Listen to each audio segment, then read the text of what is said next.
Hi dears, good morning. എല്ലാവർക്കും നമസ്കാരം. മൗനരാഗം സീരിയലിൻ്റെ ഇന്നത്തെ വിശേഷത്തിലേക്ക് എല്ലാവർക്കും സ്വാഗതം കേട്ടോ. അങ്ങനെ ആ കോടതി വരാന്തയിൽ വെച്ച് നമ്മുടെ പ്രകാശൻ കിരണിനോടും കല്യാണിയോടും ഒക്കെ വെല്ലുവിളി നടത്തുക. അപ്പം മൂങ്ങാമുത്തശ്ശി പറയുന്നുണ്ട്, എടാ പ്രകാശ, നീ ഉണ്ടല്ലോ ആ വിക്രം എന്ന് പറയുന്ന മകനെ അങ്ങ് വളർത്തിക്കൊണ്ടിരുന്ന സമയത്ത് ഒരിച്ചിരി വറ്റിട്ട് ആ കഞ്ഞിയാണ് ഈ കല്യാണി മോൾക്ക് കുടിക്കാൻ കൊടുത്തുകൊണ്ടിരുന്നത്. എല്ലാത്തിനും ഞാൻ നിൻ്റെ ഒപ്പം നിന്നു. ഇനിയിപ്പോൾ ഒരിക്കലും ഞാൻ ആ പഴയ തെറ്റുകളിലേക്കൊന്നും പോവില്ല പ്രകാശ. നീ എന്ന് പാല് കൊടുത്ത് വളർത്തിയ നിൻ്റെ മകനിപ്പം വിഷം തുപ്പിക്കൊണ്ടിരിക്കുക. പക്ഷേ അന്ന് വളരെ മോശം അവസ്ഥയിൽ കഴിഞ്ഞിരുന്ന കല്യാണി മോളാണെങ്കിലോ രക്ഷപ്പെടുകയും ചെയ്തു. എടാ, ഇതൊക്കെ ഉണ്ടല്ലോ ഈശ്വരൻ നിനക്ക് കരുതി വെച്ചിരിക്കുന്ന വിധിയാ. ഇനിയെങ്കിലും നീ ഒന്ന് മാറി ചിന്തിക്ക്. ദേ, ഈ കുഞ്ഞുങ്ങളോട് കൂടി ചേർന്ന് മര്യാദക്ക് ജീവിച്ചു പോ. അങ്ങനെയാണെങ്കിൽ നിൻ്റെ മകനും നല്ലതായിരിക്കും. നിങ്ങൾ അധികം സംസാരിക്കുമൊന്നും വേണ്ടാന്ന് പറഞ്ഞ് മൂങ്ങമുത്തശ്ശിയുടെ അടുത്തേക്ക് പ്രകാശം പാഞ്ഞു വന്നു. എന്നിട്ട് പറഞ്ഞു, നിങ്ങൾ ഈ നിൽക്കുന്ന നിങ്ങളുടെ മരുമകളും പിന്നെ ദേ നിൽക്കുന്ന ഈ കല്യാണി എന്ന് പറയുന്ന ഈ വെറുക്കപ്പെട്ടവളും ഒക്കെ നശിച്ച് നാറാണക്കല്ല് പിടിക്കും. ഈ പ്രകാശൻ അത് കാണിച്ചു തരും. എൻ്റെ മകനെയല്ലേ നിങ്ങൾ ജയിലിലേക്ക് വിട്ടത്? എടി, സ്വന്തം മകനെതിരെ കേസ് കൊടുക്കാനും അതുപോലെ അവനെതിരെ സാക്ഷി പറയാനും ഒക്കെ നിന്നെപ്പോലെയുള്ളൊരു വൃത്തികെട്ട അമ്മയ്ക്ക് മാത്രമേ സാധിക്കുകയുള്ളൂ എന്ന് നമ്മുടെ ദീപയുടെ മുഖത്ത് നോക്കി പറഞ്ഞപ്പം അത് നമ്മുടെ കല്യാണിക്ക് ഇഷ്ടപ്പെട്ടില്ല. കല്യാണി പറയുന്നുണ്ട്, തൻ്റെ പേരിൽ മാത്രമേ ഉള്ളൂ പ്രകാശം എന്ന്, അല്ലാതെ താൻ ഒരിക്കലും ജീവിതത്തിൽ പ്രകാശം പരത്തിയിട്ടില്ല ആർക്കും. ആകെ പോയിട്ട് ആ പോയ മകന് വേണ്ടി മാത്രം ജീവിച്ച ഇതുപോലെയുള്ളൊരു തന്ത എന്തായാലും തന്നോട് സംസാരിച്ച് നിൽക്കാൻ താല്പര്യമില്ലടോ എന്ന് പറഞ്ഞ് കല്യാണിയും കിരണും ഒക്കെ ആ വക്കീലിനോട് നന്ദിയും പറഞ്ഞ് അവരവിടെ നിന്ന് ഇറങ്ങുക. അപ്പോൾ വക്കീൽ പറയുന്നുണ്ട്, ഈ കേസിൽ എനിക്ക് വലിയ കാര്യമായിട്ടൊന്നും ഇടപെടേണ്ടി വന്നില്ല. ഇവിടെ പ്രതിയുടെ അമ്മ തന്നെയാണ് അവന് വേണ്ടി സാക്ഷി പറഞ്ഞിരിക്കുന്നത്. പിന്നെ അറിയാലോ, കാർത്തിക മോളെന്ന് പറഞ്ഞാൽ എനിക്ക് ഏറ്റവും പ്രിയപ്പെട്ട ഒരു മോള് തന്നെയാണ്. ലക്ഷ്മിയമ്മ ഈ കാര്യങ്ങളൊന്നും അറിഞ്ഞിട്ടില്ലല്ലോ. ഇല്ല, ലക്ഷ്മിയമ്മ അറിഞ്ഞു കഴിഞ്ഞാൽ അമ്മയ്ക്ക് ടെൻഷൻ ആയാലോ എന്ന് വിചാരിച്ച് കാര്യങ്ങളൊന്നും പറഞ്ഞിട്ടില്ല. എന്തായാലും വക്കീലിനി ഒന്നും പറയണ്ടെന്ന് പറഞ്ഞ് കിരണും കല്യാണിയും ഒക്കെ കൂടി അവിടുന്ന് പോരുക. അങ്ങനെ അവർ നേരെ വരുന്നത് നമ്മുടെ കാർത്തിക അഡ്മിറ്റ് ആയിട്ടുള്ള ആശുപത്രിയിലേക്ക്. അപ്പോൾ കാർത്തികയുടെ അടുത്ത് ചെന്നിട്ട് കല്യാണി പറഞ്ഞു, ചേച്ചി എല്ലാം ഓക്കെ ആയി ചേച്ചി, അവനെ റിമാൻഡ് ചെയ്തിരിക്കുക.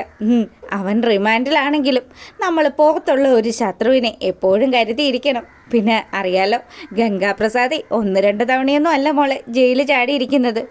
അതൊക്കെ അറിയാം ചേച്ചി. ഇത്തവണ എൻ്റെ അമ്മയാണ് അവനെതിരെ സാക്ഷി പറഞ്ഞിരിക്കുന്നത്. അമ്മയും അമ്മുമ്മയും ഒക്കെ കൂടി അവനെ അങ്ങ് പൊളിച്ചടുക്കിയിട്ടുണ്ട്. എടി മോളെ, എനിക്ക് അതൊന്നും ആലോചിച്ചിട്ടല്ല ടെൻഷൻ. അമ്മ എന്നെ 1-2 തവണ വിളിച്ചായിരുന്നു. അത് ഞങ്ങൾ ആലോചിച്ചു. ലക്ഷ്മി അമ്മയുടെ കാര്യങ്ങളൊക്കെ പറഞ്ഞു കഴിഞ്ഞാൽ അമ്മയ്ക്ക് ടെൻഷൻ ആയാലോ എന്ന് വിചാരിച്ചാൽ ഇത്രയും ദിവസമായിട്ടും ഈ നടന്ന സംഭവങ്ങളൊന്നും പറയാത്തത്. പിന്നെ അമ്മയ്ക്ക് എന്തൊക്കെയോ ചില ഡൗട്ടുകളൊക്കെ ഉണ്ടെന്ന് തോന്നുന്നു. എന്തായാലും നിങ്ങളിനി ഒന്നും പറയാൻ നിൽക്കണ്ട. അമ്മ അവിടുത്തെ കാര്യങ്ങളൊക്കെ മാറ്റിവെച്ച് ഓടിപ്പാഞ്ഞു വരും. അതുകൊണ്ട് ഇപ്പോൾ ഒന്നും അമ്മയെ അറിയിക്കേണ്ടെന്ന് കാർത്തിക റിക്വസ്റ്റ് ചെയ്യുക. ഇല്ല. പിന്നെ ഇപ്പം പ്രകാശൻ ഭയങ്കര വെല്ലുവിളിയൊക്കെ നടത്തുകയാണെന്ന് കിരൺ നമ്മുടെ കാർത്തികയോട് പറയുക. അപ്പോൾ കാർത്തിക പറയുന്നുണ്ട്, ഇനി അയാളെ സൂക്ഷിക്കണം. അയാൾ അത്രയും ഓമനിച്ച് വളർത്തിയ പുന്നാര മോനാണല്ലോ ഇപ്പോൾ റിമാൻഡിലായിരിക്കുന്നത്. അതുകൊണ്ട് നമ്മളെയൊക്കെ തീർക്കാൻ വേണ്ടിയിട്ട് അയാളും എന്തെങ്കിലുമൊക്കെ ചെയ്യും. ഇപ്പം മരണത്തിൽ നിന്ന് തലനാരിഴയ്ക്ക് രക്ഷപ്പെട്ടത് കൊണ്ട് വലിയ പേടിയൊന്നുമില്ല. ഇനി മരിക്കേണ്ടി വന്നാൽ പോലും സന്തോഷത്തോടു കൂടി തന്നെ ഈ കാർത്തിക അത് സ്വീകരിക്കുമെന്നും കാർത്തിക അവരോട് പറയുമ്പം, എന്തിനാ കാർത്തിക ചേച്ചി ഇങ്ങനെയൊക്കെ പറയുന്നത്? ദേ, ചേച്ചി ഒരു കാര്യം ചെയ്യണം. ആശുപത്രിയിൽ നിന്ന് ഡിസ്ചാർജ് ആയി കഴിഞ്ഞാൽ ഞങ്ങളുടെ ഒപ്പം ഞങ്ങളുടെ വീട്ടിലേക്ക് വരണം. അതൊക്കെ നമുക്ക് ആലോചിക്കാൻ കിരണേ. അതല്ല ആലോചിക്കണം. പിന്നെ കാർത്തിക ചേച്ചിക്ക് വേണ്ടിയിട്ട് കാർത്തിക ചേച്ചിയുടെ ജീവിതത്തിൽ ഒരാൾ കൂടെ വേണം. ഒരാൺതുണയില്ലാതെ എങ്ങനെയാണ് ജീവിക്കുന്നത്? ഞാൻ അതിനെക്കുറിച്ചൊന്നും ആലോചിച്ചിട്ടേ ഇല്ല കിരണേ. അങ്ങനെയാണെന്നും പറഞ്ഞിട്ടൊന്നും ഒരു കാര്യമില്ലെന്ന് പറഞ്ഞ് നമ്മുടെ കിരണും കല്യാണിയും കൂടി കാർത്തികയെ ഒരു വിവാഹത്തിന് നിർബന്ധിക്കുക. അങ്ങനെ അവർ ആ കാര്യങ്ങളൊക്കെ സംസാരിച്ചുകൊണ്ട് നിൽക്കുമ്പം, അങ്ങനെയാണെങ്കിൽ ചേച്ചി റെസ്റ്റ് ചെയ്യട്ടോ, ഞങ്ങൾ വീട്ടിലേക്ക് പോവാം. അങ്ങനെ നമ്മുടെ കല്യാണിയും കിരണും കൂടി വീട്ടിലേക്ക് പോകുന്ന സമയത്ത് നമ്മളെ കാണിക്കുന്നത് വിക്രത്തിനെയും കൊണ്ട് ആ ഒരു ജയിലിലേക്ക് വരുന്ന ഒരു പോലീസ് ഓഫീസറെയാണ്. അങ്ങനെ വിക്രത്തിൻ്റെ ആ ഒരു കാര്യങ്ങൾ സംസാരിച്ചുകൊണ്ട് ഗംഗാപ്രസാദിൻ്റെ അടുത്തേക്ക് പോലീസുകാരൻ വന്നു. ഇന്ന് മുതൽ നിനക്ക് പുതിയൊരാൾ കൂട്ടുണ്ട്.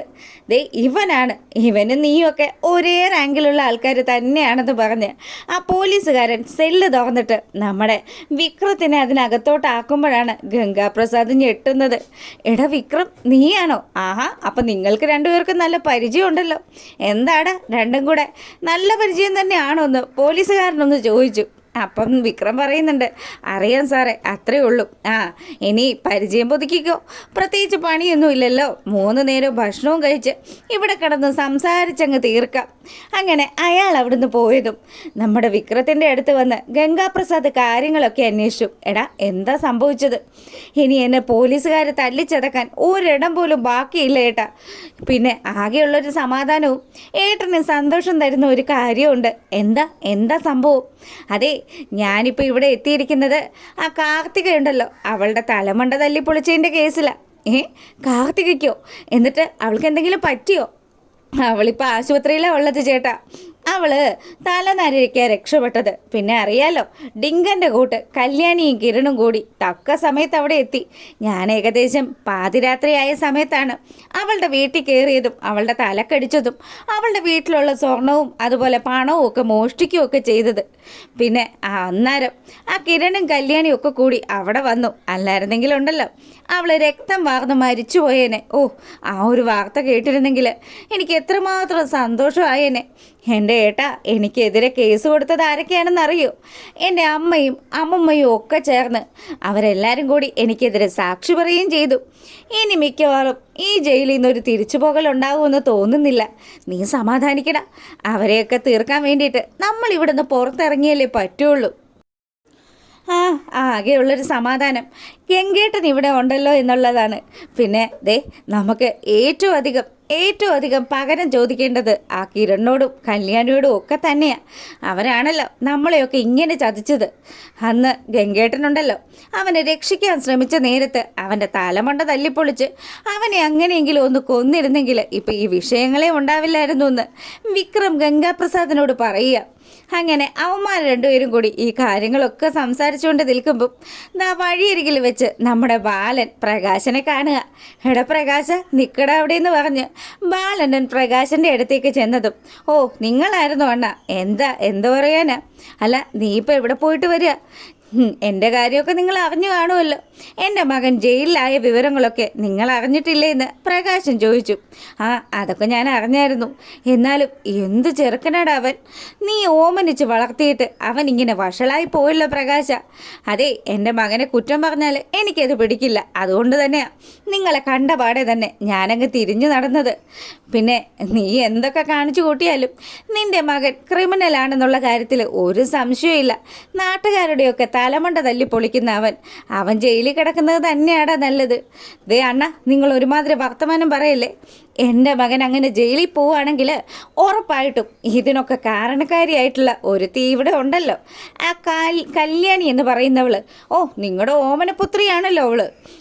അവളെ കൊന്നിട്ട് ഈ പ്രകാശം പിന്നെ ഇനി ബാക്കി കാര്യങ്ങളൊക്കെ ചെയ്യുള്ളൂ എന്ന്. അങ്ങനെ നമ്മുടെ ബാലനാണെങ്കിൽ പറയുന്നുണ്ട്, എടാ എന്താടാ ഇത്, സ്വന്തം മകളല്ലേടാ കാർത്തിക. അമ്മമാർ രണ്ടാണെങ്കിലും അച്ഛൻ നീ തന്നെയല്ലേ. അങ്ങനെയുള്ള നിൻ്റെ മോളുടെ തലമണ്ട തല്ലി പൊളിച്ച കേസിലല്ലേടാ അവനകത്തായത്.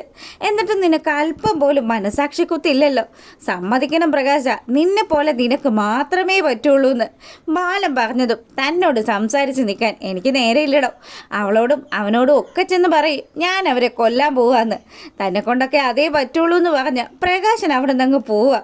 പിന്നീടാണെങ്കിലോ നമ്മുടെ ബാലൻ അവിടെ കൂടെ നടന്നു വരുമ്പോഴത്തേക്കിനും ക്ഷേത്രത്തിൽ നിന്ന് തൊഴുതു മടങ്ങുന്ന നമ്മുടെ മൂങ്ങാമുത്തശ്ശിയുടെ അടുത്ത് ചെല്ലുക. അല്ല, ആരാ ഇത്? ബാലനായിരുന്നോ?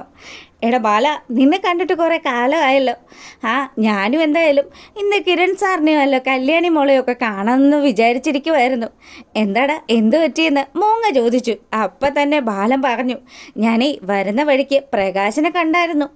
എൻ്റെ അമ്മയെ പറയാതിരിക്കാൻ പറ്റത്തില്ല. ഇത്രയും തിരിച്ചടികൾ കിട്ടിയിട്ടും അവനൊരല്പം പോലും നന്നാവാനുള്ള ഒരു ചിന്തയില്ല. എൻ്റെ മോനെ എന്ത് പറയാനാ, അവൻ്റെ കൂടെ കൂടി പല വൃത്തികേടുകളും ഞാനും ചെയ്തിട്ടുണ്ട്. എന്നാലും ഇതുപോലെയുള്ള ഒരു ക്രിമിനലിനെ ഇങ്ങനെ വളം വെച്ച് വളർത്തി കഴിഞ്ഞാൽ എങ്ങനെ ശരിയാവാനാ? തങ്കക്കുടം പോലത്തെ 2 മക്കളും ഭാര്യയും ഒക്കെയുണ്ട്. എന്നിട്ടും ഈ പ്രകാശൻ എന്തുകൊണ്ടാണ് ഇങ്ങനെയായി പോണേന്ന് എനിക്ക് മനസ്സിലാവുന്നേ ഇല്ല എന്നൊക്കെ മൂങ്ങ പറഞ്ഞു. അതെ, അവനിപ്പോൾ എന്നെ കണ്ടപ്പോൾ ഒരു കാര്യം സംസാരിച്ചു. അവൻ്റെ മകനെ ജയിലിലാക്കിയതും അതിൻ്റെയൊക്കെ കാര്യങ്ങൾ ചെയ്തതുമൊക്കെ കാർത്തികയും കല്യാണിയും ഒക്കെയാണെന്ന്. അതുകൊണ്ട് തന്നെ കല്യാണി മോളും കിരൺ സാറും ഒക്കെ പ്രത്യേകം സൂക്ഷിക്കണം കേട്ടോ. കയ്യിൽ കത്തിയായിട്ടാണ് പ്രകാശൻ നടക്കുന്നത്. ഏത് നിമിഷവും പ്രകാശൻ്റെ കയ്യിൽ നിന്ന് എന്തെങ്കിലും രീതിയിലുള്ള ആക്രമണമൊക്കെ ഉണ്ടാകുമെന്ന്.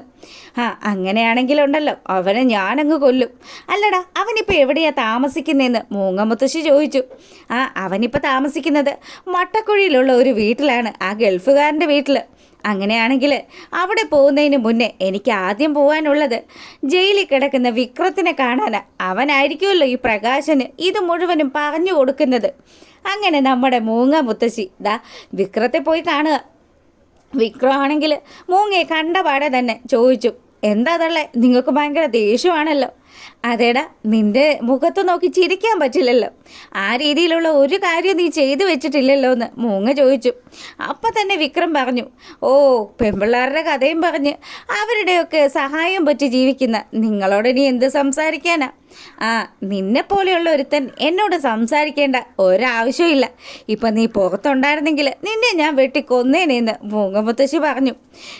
എൻ്റെ അച്ഛൻ കലി പൂണ്ട് നടക്കുക. ഏത് നിമിഷവും നിങ്ങൾ പൊത്തി പൊത്തി വളർത്തുന്ന നിങ്ങളുടെ കൊച്ചുമക്കളെ കൊല്ലാനായിട്ടുള്ള കത്തിയുമായിട്ടാണ് എൻ്റെ അച്ഛൻ നടക്കുന്നത്. അതുകൊണ്ട് കൊച്ചുമകളോട് പ്രത്യേകം ശ്രദ്ധിക്കണമെന്ന് പറയണം കേട്ടോ. അങ്ങനെയുള്ള ഒരവസ്ഥ വന്നാൽ അതിനു മുന്നേ ഞാൻ അവനെ തീർത്തിരിക്കും. അവനെ പോലെയുള്ള ഒരുത്തൻ ഈ ഭൂമിയിൽ ജീവിക്കാനായിട്ട് ഒരു രീതിയിലും ഒരു അർഹതയില്ല. എന്തായാലും അവനെ ഞാൻ തീർക്കൂടാന്ന് പറഞ്ഞ് വിക്രത്തിൻ്റെ മുന്നിൽ വെല്ലുവിളി നടത്തുക നമ്മുടെ മൂങ്ങ. വിക്രം ഒട്ടും വിട്ടുകൊടുക്കുന്നൊന്നുമില്ല. നിങ്ങളുടെ അഹങ്കാരമൊക്കെ അവസാനിക്കാൻ പോവുക. ആ കല്യാണിയെ കണ്ടുള്ള നിങ്ങളുടെ ഈ തിളക്കലൊക്കെ അവസാനിക്കുന്നതല്ലേ. അപ്പോൾ ഇതൊക്കെയാണ് ഇന്നത്തെ വിശേഷത്തിലുള്ളത്. ഇഷ്ടമായാലൊന്ന് ലൈക്ക് ചെയ്യുക. അപ്പോൾ ഓക്കെ, താങ്ക് യു.